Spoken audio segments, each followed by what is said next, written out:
but I'm interrupted by the door of the classroom suddenly slamming open. Teacher!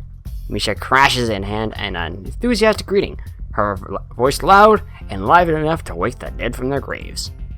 She starts towards the teacher's desk with her bounding step, hands energetically swinging with the rhythm. Muto, visibly dismayed by the interruption, and Misha in general, slumps in his chair. Mikado.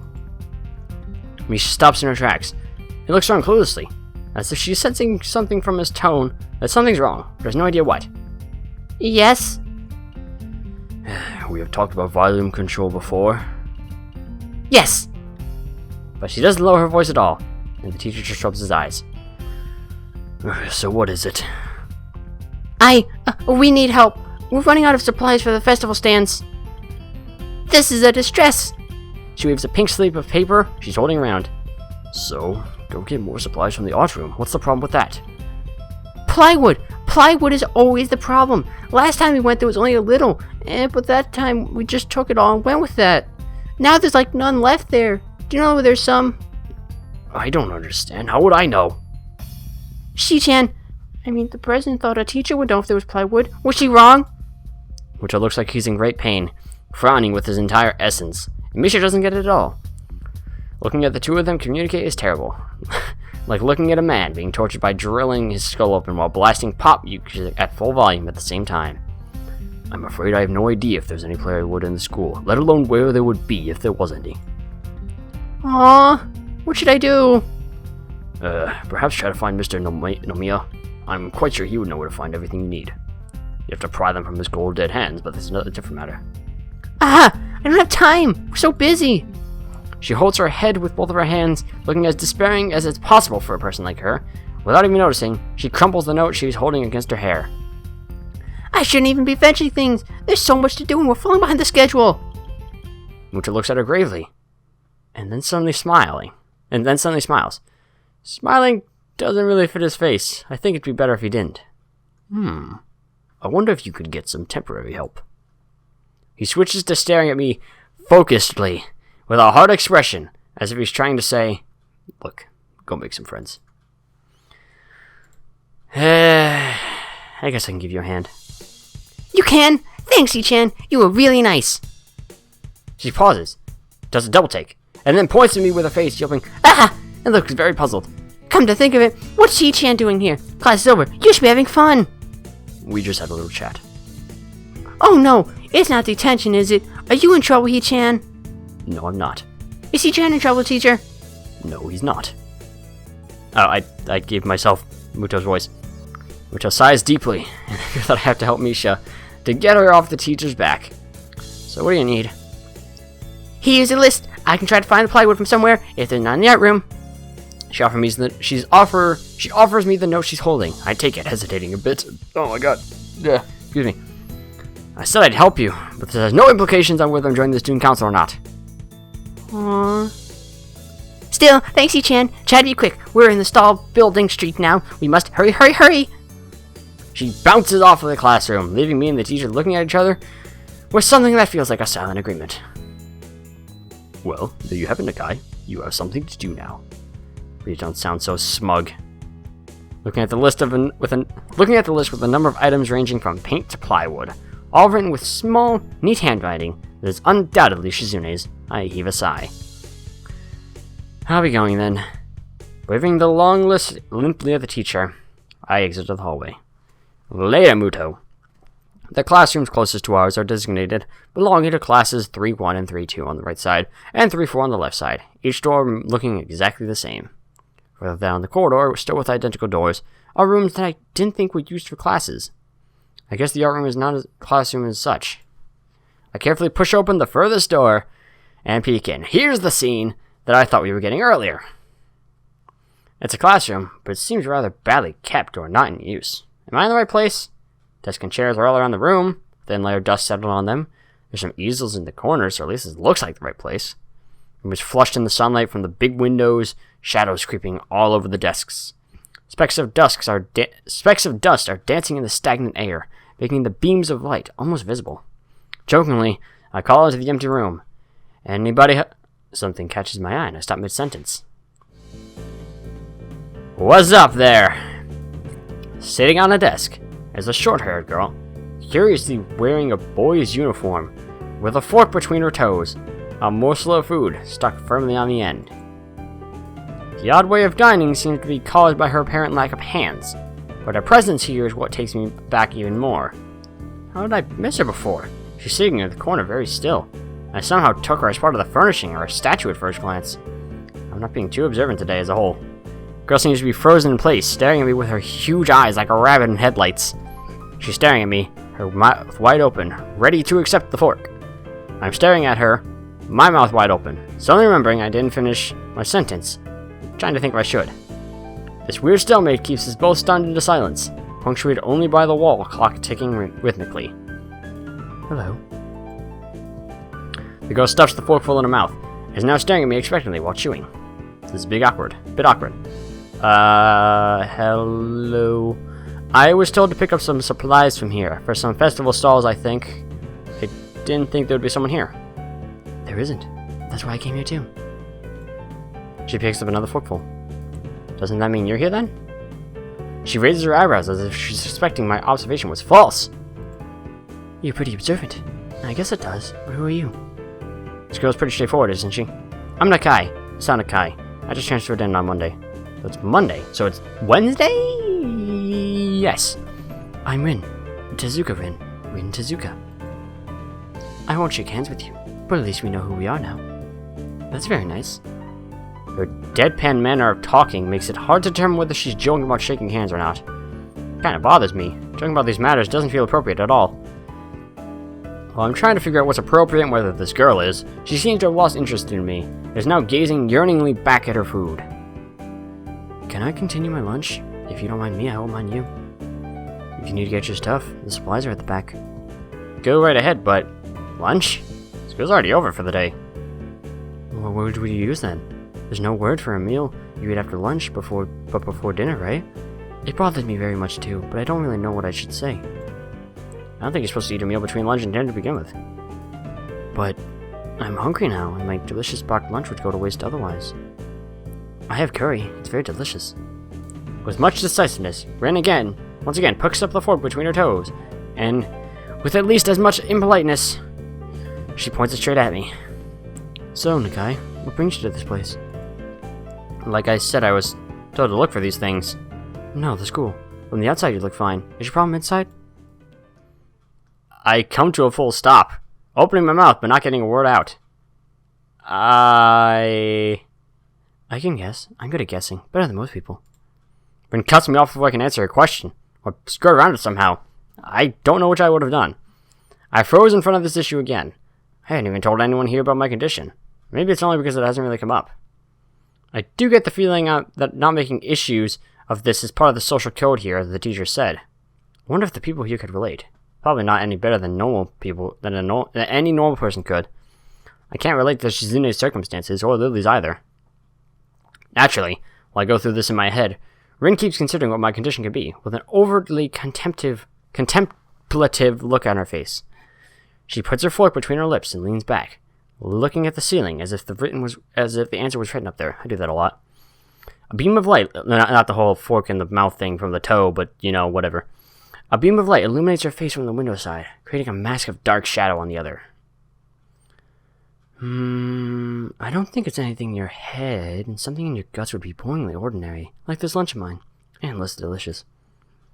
The problem must be in your pants. This messed up Sherlock Holmes kind of statement and the sheer lack of tact it was delivered with catches me completely off guard. I think I might have reeled back even physically as Rin's eyes widened in revelation and astonishment. So I was right. There's something wrong with your tackle, isn't there? It's still partially in shock, but recognizing the need to reply something, I spit out the first word that I can think of.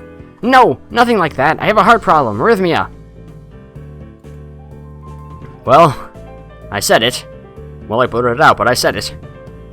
The girl in front of me purses her lips together and glowers at me, looking very disappointed. How boring. Trouble in the pants would have been much more scandalous. What's with this reaction? I'm sorry to let you down. I forgive you, I collect people, and with a person with, that kind of problem would have been really great. Collect people? People with different problems. Huh.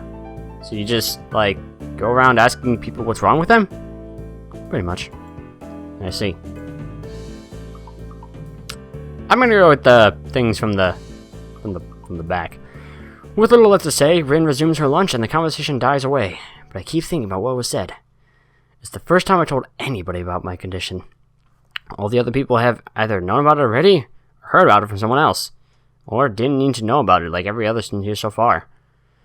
Should I have told it as a natural part of introductions? Is it expected of me?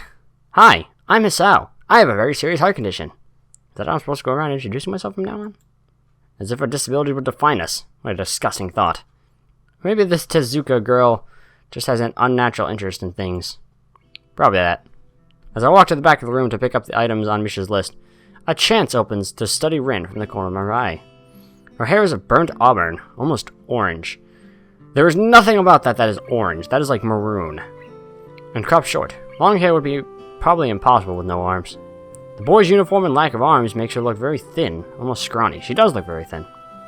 She's not particularly pretty, except for her murky green eyes, which flicker restlessly from below her short bangs, even when she eats. The distance in the shadows make it seem like they don't reflect sunlight at all, but instead absorb all of it within them like deep wells. She moves her feet almost as deftly as a normal person would use their arms. However, I can see how the sight could discomfort people, especially while eating. It makes me feel a little bit uncomfortable at least. Why? I hesitate to think about the word unnatural. It's too late now, isn't it? I keep searching the cabins and shelves for Misha's things, but after enough time passes, the silence grows too uncomfortable, so I try to force some conversation out of this strange girl. So, do you always lead alone, and this late, or do you get the occasional visitor? Visitors? Maybe you're my first occasional visitor, but I don't always eat alone either. Sometimes I eat with a certain person on the roof, if she's not horsing around. Horsing? She likes to do sports. Oh. Wonder who that could be, and that's all I can think of to say. Both of us fall silent again as Rin forks the last bits of her meal into her mouth. I look down at my haul and double check it. With Misha's list, seems I have everything except plywood. So I think I have all the things now. That's very nice for you. Don't feel obliged to say. I was about to take a nap anyway. You used to do whatever you're going to do with that stuff anyway, right? Or perhaps you'd like to watch girls sleeping. I'm not sure what to make of this, but Rin looks serious. Even if I did, I think I have to be going. I'll get you around, Tezuka. You can call me Rin. I feel that a relationship is good enough to warrant as much. I was already turning to make my exit, but she draws me back in. Fine, then I'm Hisao. Then you are. Then I am. Rin looks at me hard in the eyes, but that intimidating feeling you get when someone stares at you isn't there. It's like she's actually not looking at me at all. She blinks a couple times. I can't figure out why a pause like this just popped between us out of nowhere. See you later, Hisao. There's something like a tiny smile there in her face. Maybe. I quietly back out of the room. As I shut the door in front of my face, I whisper to myself, what an intriguing person. From inside, I hear a muffled sing-song voice. I heard that. What'd you hear? I jump at the sudden appearance of Misha, who I had not heard approaching despite the completely empty hallway.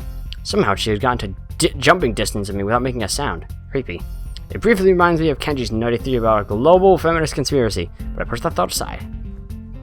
Shizune, standing slightly behind Misha, looks aloof, as if she couldn't have heard the remark that drew Misha's attention. But Misha is visibly excited. No, wait, more importantly, who is in there? There's no club meetings today. She tries to curiously peek past me, even though the door prevents her from seeing anyway. What are you two doing here? You took so long that we had to come check what's wrong. That's no goody-chan. She wags a finger at me scoldingly. I found plywood, but everything else is still missing because you're tardy.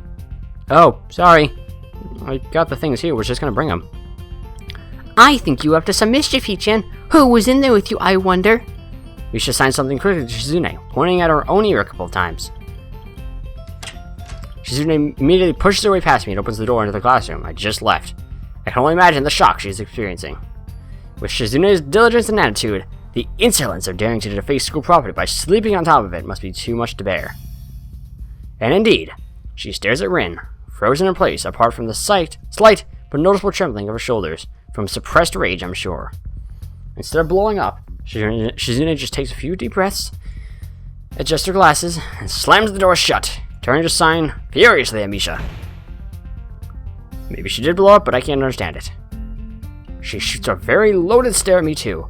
As if it was somehow my fault that Rin is sleeping on one of the tables. I hope she's not getting any funny ideas about the reason of my tardiness. Hello. Hello? Rin's voice comes from the other side of the door, and it takes a few eye blinks to realize she might have trouble opening it. I open the door to find Rin directly behind it, looking at us with a half-interested, half-sleepy face. Hello. Miss Tezuka, what do you think you are doing? You are absolutely not permitted to use school property for such disgraceful activity. It sure is suddenly very crowded in here. I didn't know it was this popular. It's hard to say whether she's happy or unhappy about this turn of events. At any rate, she ignores Shizune/Misha's scolding, so they have no choice but to drop the issue. Shizune taps Misha's shoulder, points at Rin, and makes some quick signs. Popularity aside, please don't do that anymore. Anyway, how's your project going? Will it be done for the festival? Rin looks at them blankly, apparently at ease under the pressure Shizune's cold stare is putting at her. I keep wondering about that myself too. And we'll think about it harder. As Misha signs her reply to Shizune, her face turns into an unsatisfied frown. Miss Tezuka, please try to take this seriously. It'll be a disaster if the wall looks like someone threw up their lunch onto it. Rin nods assertively. We'll think more seriously. Misha actually giggles at that, but Shizune doesn't, not even after translation. She just shakes her head, takes the materials from me, and takes off with Misha in tow. Rin frowns thoughtfully as she looks after the retreating student council duo. How rude. It's true though. I must finish my project before the weekend. There'll be dire consequences if I don't. The end of the world as we know it. Like weekends usually are, but more dire. Much more dire. Maybe I'll postpone my nap to an unforeseen future.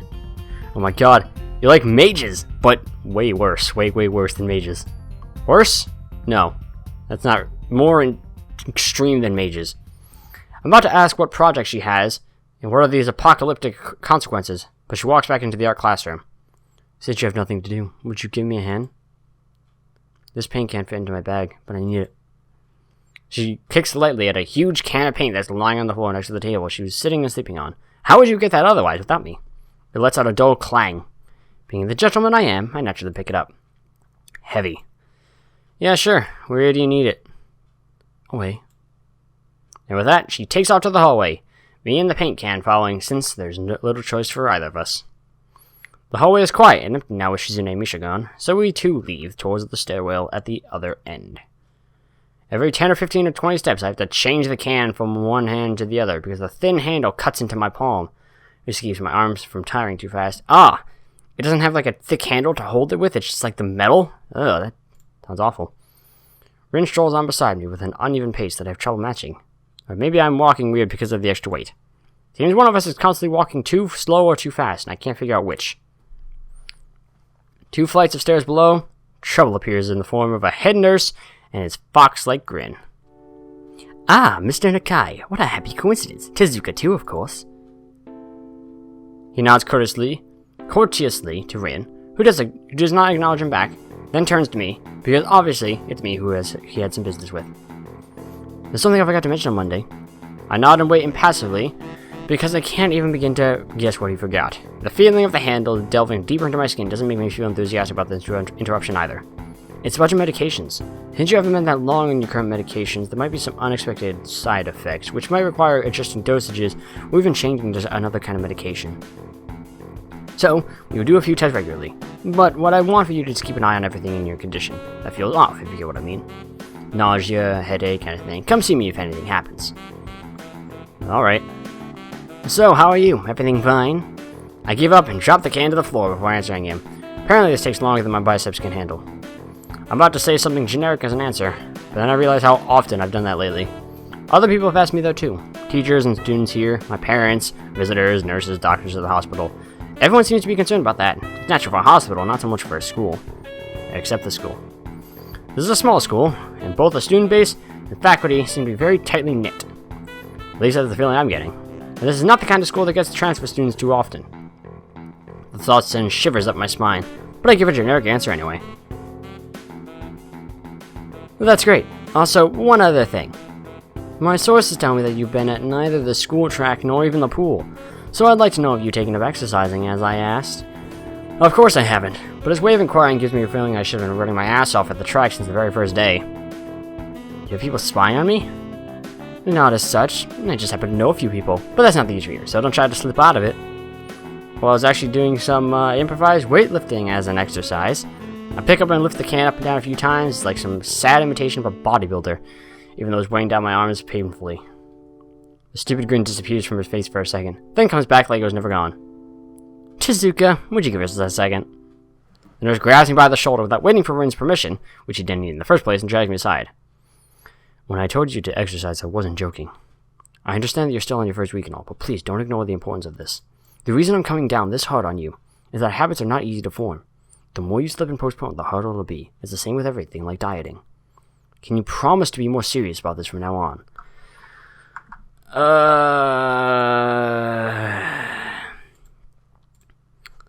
See, now we have a problem, because we're already heading down one path. And by choosing this, I don't know if we're going to be screwed out of the other path. Can I promise to be more serious about exercising? No, I don't want to lie to you. And I hate making promises. I really, really do, because promises are stupid. You can't keep promises. Fine. Yeah, I promise, definitely. He studies me for a moment, then shrugs, smiling again. Okay, that's more like it. If you go to the school track tomorrow morning, you meet my spy, who probably has no qualms offering consultation to you if you want to jog a bit. Consultation. See you around. He leaves with a wave of his hand and no answer, and I walk to Rin, who has been waiting, idly leaning against the hallway wall and staring at the pale lighting fixtures of the ceiling. Even when I approach, she doesn't move her eyes off them. Are you getting medications for your heart thingy? Were you listening? It comes out more accusatory than I intended, accidentally lashing out at her. But even so, I don't really want to start talking about it. I just met her. I don't know her. It's not our business.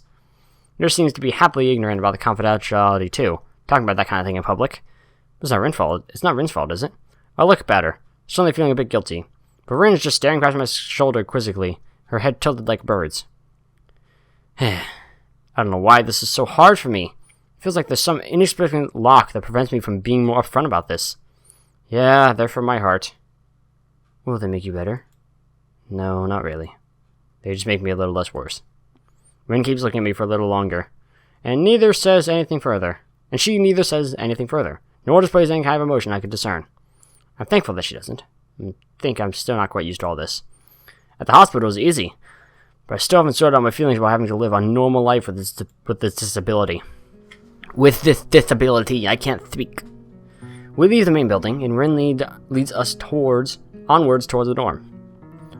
We stop at the small patch of greenery in front of the dorm building. Oh, so this is yours. Nice little guy.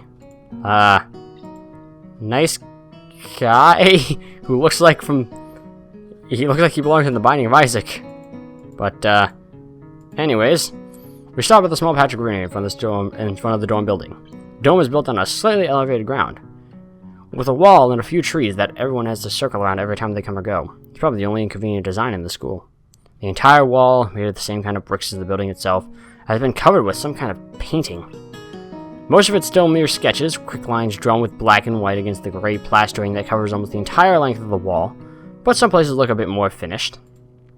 There are human faces, and legs, and hands, and I can't quite say what the painting as a whole might portray.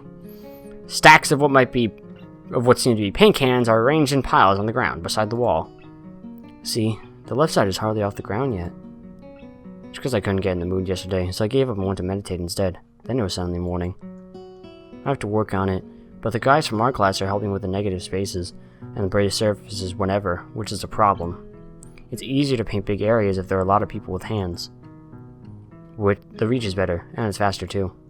She goes on a tangent of a tangent, waving a little with her arm or whatever of it there actually is, to demonstrate even though I got the point already. The white collar of her sleeve flaps around and makes me think it could look sadder than it does. Part of me makes me feel a little out of place, like almost every tangible remainder of the student's base's special properties has in the past few days. This girl doesn't notice my dreary feelings, of course, or the feeling that she lost me a while ago, and just keeps on blabbering.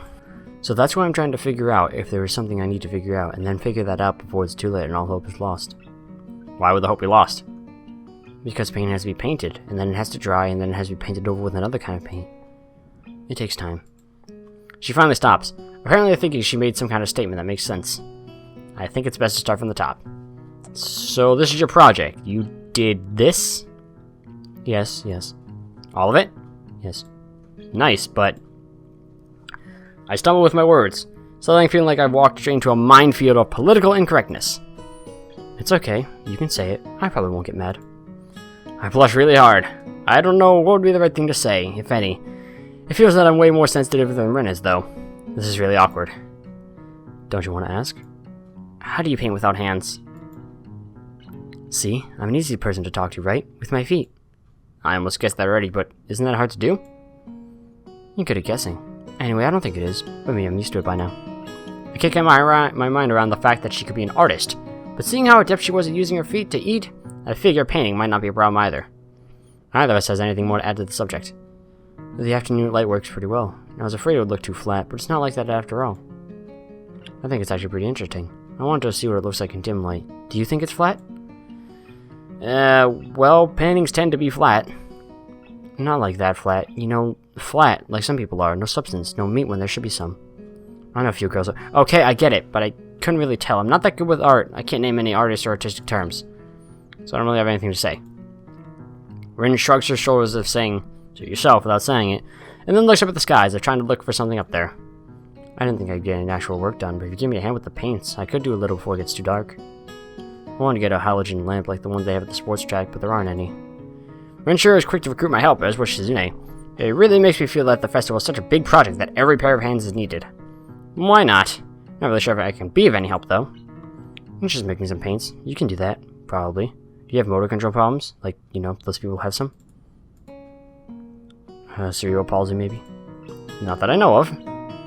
I get it. Her thing has nothing to do with that. She gives me a sly look for no reason. No, it doesn't. Let's do it then.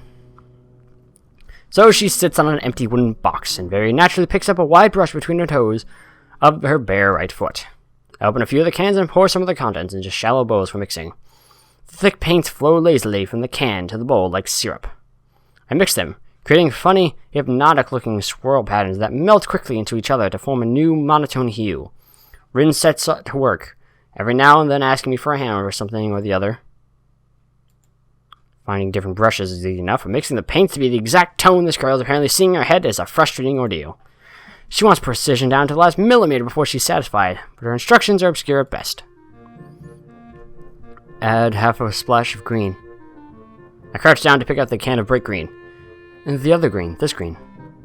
I carefully pour some of the other green paint into the mixing bowl. No, that's almost a whole splash, more white. Is green a good color to add? No idea, you're the artist here. And a smile appears in the corners of her mouth. Do you lack an opinion? No, it's just that I have no idea. It's okay, because I just got an idea. Add more white. With this exclamation, I pour a minuscule amount of white into the bowl and mix it. It looks slightly whiter. That's not good. It has to be like the color when you wake up and you know that you saw the meaning of life in your dream, but you can't remember it. Maybe it's yellow. Maybe it's orange. Despite the impossibility of mixing a color like the change of seasons or any other nonsense that's being imposed to me, I find myself enjoying it more than I thought I would. Seeing a painting being born on the plastered walls feels like magic. Nothing has changed. There's a little more bloom, but that's just because of the filter. Seeing a painting being born on the plastered walls feels like magic. I spend the moments I have between mixing paints crouching down on the paving and just looking at her work. It feels slightly intrusive at first, like breaking some imaginary intimacy, but Rin doesn't seem to mind it the least bit. Maybe it's just in my head. Her entire presence emits a completely different air as she patiently works the details, adding layers of paint on top of layers of other paint, steadily moving her foot across the wall to add new shapes. When I manage to produce this passable mixture of paint, the very smile on her face is oddly rewarding. Apart from the few words when discussing paint mixes, neither of us says a word for the longest time. And even though short discussions soon evolve into shorthand, both of us developing and using weird impromptu code words for various paints and hues, as if there was some need to converse words, breath, and sound. Okay, now it looks different.